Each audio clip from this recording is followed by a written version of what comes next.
순직 해병에 대한 특검법 공수처 수사 무관하게 바로 발의하겠다.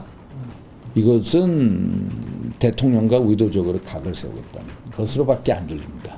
신뢰가 있다면은 대통령하고 통화를 해서 대통령을 설득해야 되겠죠. 한동훈 위원장이 나오면 안 되는 거예요. 만약에 한동훈 위원장이 당대표가 된다면은 탈당이라는 것도 뭐 배제할 수가 없죠. 쉽게 상상할 수 있겠죠. 대통령의 당선. 그러면. 강성필 부위원장님, 지금 사실 야당의 이재명 대표의 이런 일련의 행보들을 보면 결국에는 대통령 탄핵을 염두에 둔 것 아니냐라는 그 분석이 나오고 있는 상황인데 윤상현 의원은 대통령 탈당을 또 얘기를 하고 있습니다. 어떻게 좀 들리십니까? 그러니까 윤상현 후보 같은 식구들끼리 저런 얘기가 나온다는 것은 한동훈 후보하고 대통령하고 사이가 안 좋다는 것을 모두 알고 있다는 거예요. 그래서 어떤 말이 나오냐면 앞서 우리가 말했잖아요. 한동훈 후보가 탄핵을 방치할 것이다 이런 의심이 나오는데 또 반대로 만약에 국회에서 한동훈 특검법이 통과되면 대통령께서 거부권을 행사하실 거냐? 이런 얘기도 나오는 판이에요. 그렇기 때문에 이것은 두 분이서 해결을 해야 되는데 문제는 대통령의 마음도 중요하다는 거예요. 한동훈 후보는 내가 당대표 돼야 되니까 또 그래서 대통령하고 잘 지내야지라고 해서 손을 내민다고 하더라도 대통령께서도 이 손을 잡아주셔야지 둘의 사이가 원만해지는 거예요. 예. 사실 국민의힘 당원들이요. 그 후보들의 출마 선언 있기 전까지는 한동훈 후보를 지지하는 사람들도 한동훈이 만약에 당대표가 되면 대통령하고 사이가 안 좋아져서 우리 당이 혼란에 빠지는 거 아니야? 그래서 민주당과 잘 싸우지 못하는 거 아니야? 그런 불안이 있었거든요. 네. 그런데 또 막상 출마선이 돼버리니까 누가 이재명과 민주당하고 가장 잘 싸울 수 있는 사람이 누군가에 대해서 표를 주겠다라는 분위기로 흘러가고 있어요. 네. 그렇기 때문에 이런 한동훈 비대위원장이 당선 가능성이 높아지는 거고 여기에 대해서 대통령실도 은근히 불편해하는 말들이 나온 거기 때문에 결론은 저는 이 전당대회의 어떤 여러 가지 정책적인 비전과 혁신도 중요하지만 이 과정에서 수면 아래서 대통령과 한동훈 후보 간의 화해도 상당히 중요한 부분일 것이다 이렇게 보고 있습니다. 그렇군요. 알겠습니다.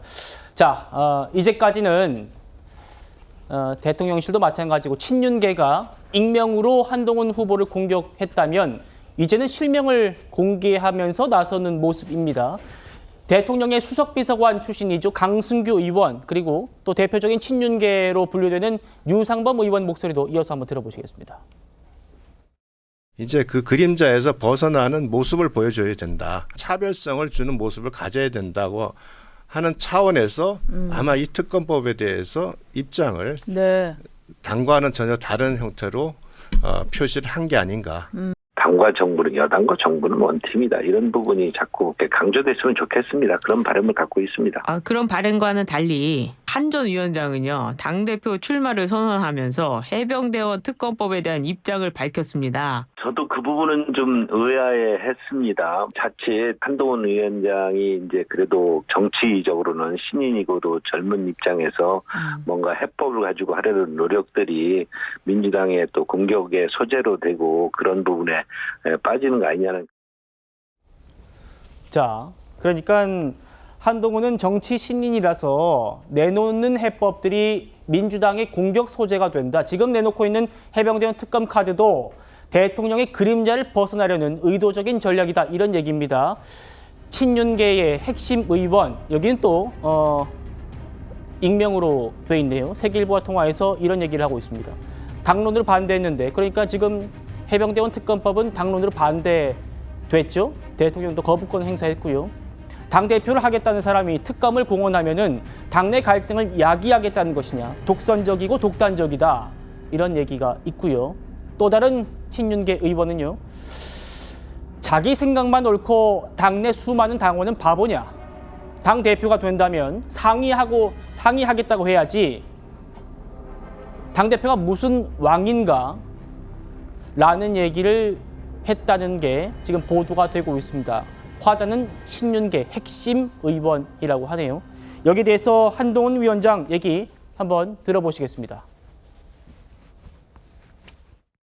지금 단계에서 법리로만 얘기하는 것 가지고 지금의 어려움을 타개할 수 없다고 생각합니다. 제가 말씀드리는 것은 민주당이 특검을 고르는 특검에 찬성할 것이냐 아니면 제3자 대법원장이 특검을 고르는 특검에 찬성할 것이냐로 구도를 바꾸겠다는 겁니다. 더 나은 진실 규명을 하겠다는 입장으로 바뀌는 것이죠. 자, 그런데 이 문제를 가지고 대통령 뭐 어떻게 돼도 상관없다.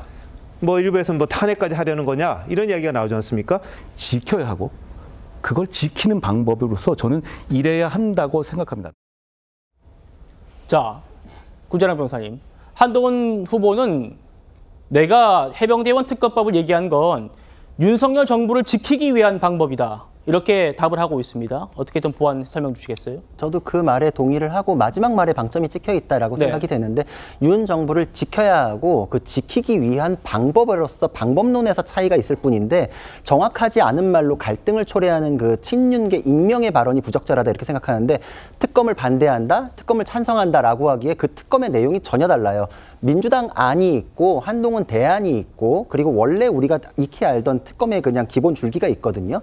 한동훈 위원장도 민주당 원안에 대해서는 반대 입장을 분명히 했고 그리고 추진해 볼 수 있다라는 건 한동훈 대안인데 그것마저도 지금 민주당에서는 그런 얘기 하지 말아라라고 해서 명시적으로 지금 거부 의사를 밝혔어요. 그러니까 둘 다 지금 안 되는 상황이 와버렸어요. 그러니까 지금은 법적으로 통과될 수 없는 것에 대해서 프레임 전환이 됐거든요. 네. 한동훈 위원장님 말씀대로 프레임 전환이 됐기 때문에 민주당에서는 그러면 진실규명을 위해서 추진하는 게 맞냐라는 질문을 역으로 지금 받고 있어요. 그러니까 지금 앞에 민주당 원안마저도 동력이 떨어졌고 안철수 의원을 비롯한 한 3명 정도는 지금 명시적으로 찬성 의사를 밝혔던 것으로 아는데 8명 무너지면 제2요구로도 그냥 통과가 돼버리거든요. 예. 거부권이 무력화되면은 대통령께서는 더욱더 위태로워지기 때문에 그런 도박을 할 수 없다. 거부를 하려면 제대로 해야 되고 그 찬성 의견을 밝혔던 의원에 대해서도 정치적으로 자신의 말을 거둬들일 수 있는 손실 공간을 열어주는 차원에서 지금 유효하다. 안철수 의원이나 김재섭 의원 같은 경우에도 한동훈 대안이라면 생각해 볼 수 있다라면서 민주당 원안에 대해서는 지금 반대로 의사를 지금 돌릴 수 있는 계기가 마련이 됐거든요. 그렇죠. 확실하게 거부권을 지켜낼 수 있는 교두보는 지금 한동훈 위원장 대안에 의해서 마련이 됐고 그럼 그 대안이 위험하냐? 대안을 민주당이 지금 못 받겠다 그러잖아요. 통과되지 않을 대안이 지금 민주당에 의해 가지고 딱 막혀버렸기 때문에 민주당이 오히려 공이 넘어간 상태이기 때문에 이것은 그 정치적인 상상력의 영역에서 수싸움에서는 지금 한 번 이겼다 이렇게 볼 수 있고 예. 민주당 원안을 확실하게 안 받는 차원에서 지금 윤 정부의 부담을 덜어줬기 때문에 계속 거부권으로 국민의 요구를 받아들이지 않습니까라는 건 지금 어느 정도 해소가 됐거든요. 그러니까 이 부분에서는 한동훈 위원장님이 윤 정부의 부담을 덜어줬기 때문에 그것에 대해서는 객관적인 내용 아닌가 싶습니다. 그렇군요. 제가 보기에도 지금 이 해병대원 특검법 한동훈 후보가 던진 이후에 민주당이 추진하고 있는 이런 부분들이 좀 국민 관심에서 좀 멀어지고 당내 경선에서 주제로 다뤄지는 그런 효과는 있는 것 같습니다.